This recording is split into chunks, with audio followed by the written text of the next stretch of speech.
Hello again, everybody. Ben Drowski here. We're calling this Group Think Thursday, and here's why. The great Mick Dumke standing by. We're going to talk about religion. Yeah, religion, folks. Whoa. I got group think on my mind, and it was part of it is from a brief conversation I had with Mick before we went on the show. I mentioned group think. Now it's really on my mind. So I tend to view myself as kind of like like a malcontent on the edges of Chicago politics, on the margins, I should say. And I don't subscribe. I don't like to be in any group, actually.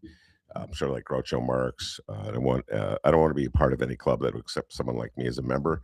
That's not my line. It's Groucho Marx's line. It's pretty profound. And it's kind of how I view it. And so I don't know if I'm a contrarian.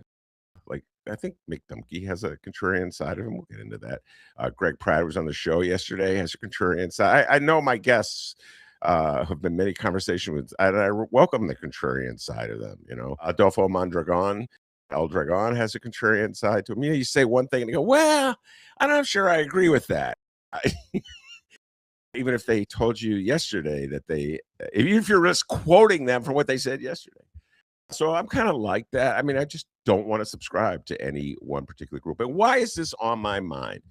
Because, ladies and gentlemen, number one, which I will talk about with Mick, I talked about with Greg yesterday.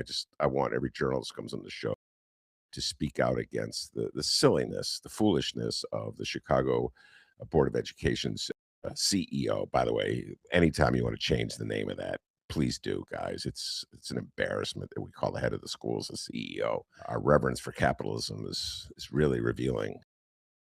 But where he brought in a law firm to investigate a leak of information, and what a waste of money. A school system is broke. We're going to be cutting teachers, going to be higher class size.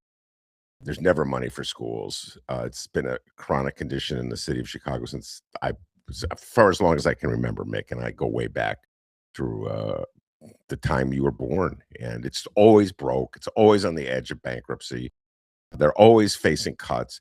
The one time I can think of when it was relatively flush was ironically after COVID, when Biden sent billions throughout the country and supported cities, states, schools.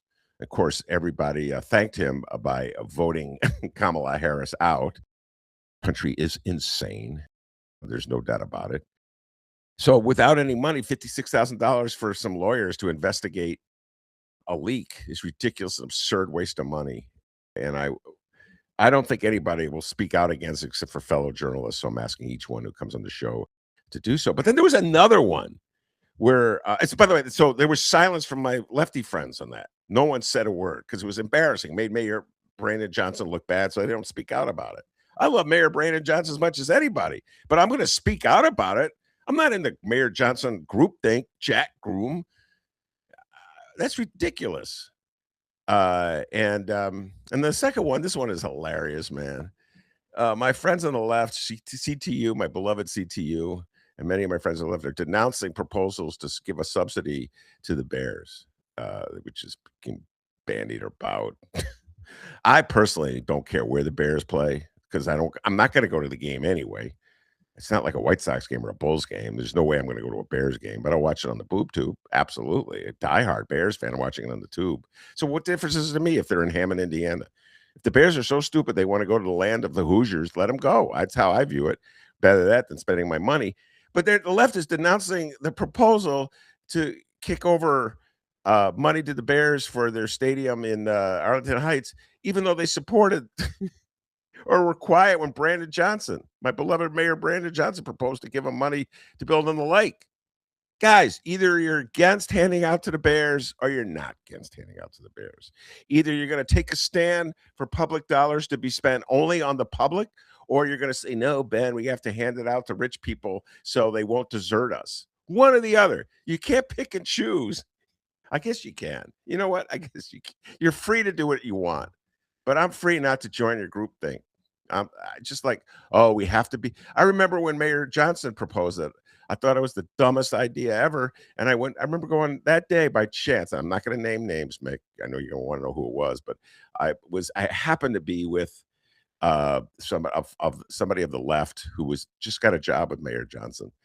And I said to her, "Oh, I gave something away." I said to her, "What a waste of money." And you go, "Ben, how could you be against jobs?" I'm like, "Oh my God. Didn't take long for you to drink that Kool-Aid." Anyway, my beloved left. Don't be like MAGA. Have an independent brain. Just take this from this old lefty in the attic. Just think independently every now and then. You don't have to join. You don't have to say loyal to everything somebody in the left does just because they're of the left. There, got that off my chest. Mick Dumke, Black Club editor, dear friend, great thinker extraordinaire.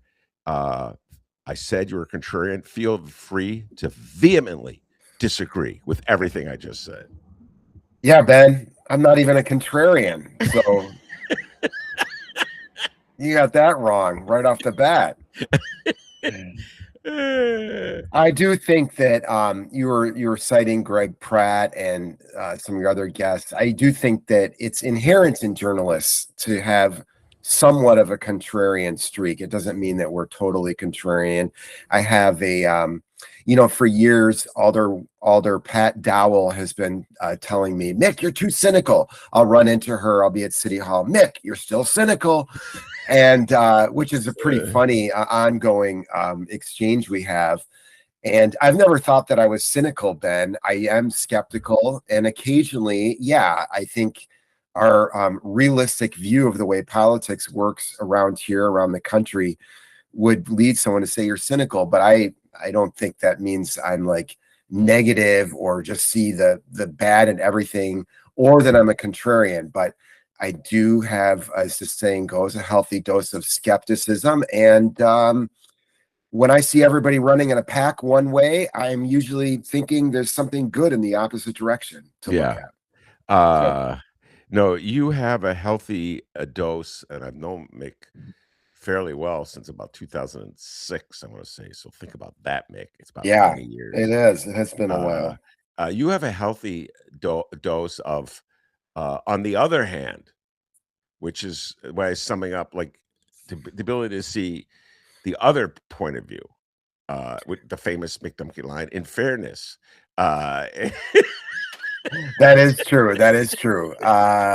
Sometimes the truth is the truth, but I guess part of this is probably I was raised in the home of a lawyer. My dad, retired now, but was a lawyer, and always sort of preached to me and in our house that a great lawyer, a great thinker by extension, could argue either side of an issue, or multiple sides of an issue.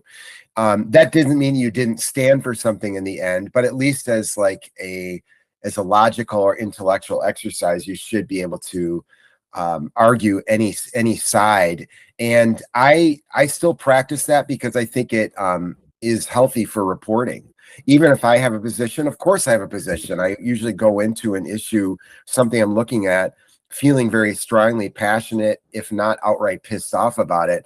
And I try to challenge myself. I try to argue the other point. I try to listen to different perspectives. It often doesn't change me, but I like to be tested that way, at least to have my brain tested that way. Yeah, I hear you on that. By the way, you mentioned Gregory Pratt. He was yesterday's guest. And I just have to share you with this, make this bit at the end. We were talking about, so we started talking about all the money that could have been spent, the $56,000 that was wasted on investigating a leak. And just every time I think about it, Mick, it just irritates me. Anyway,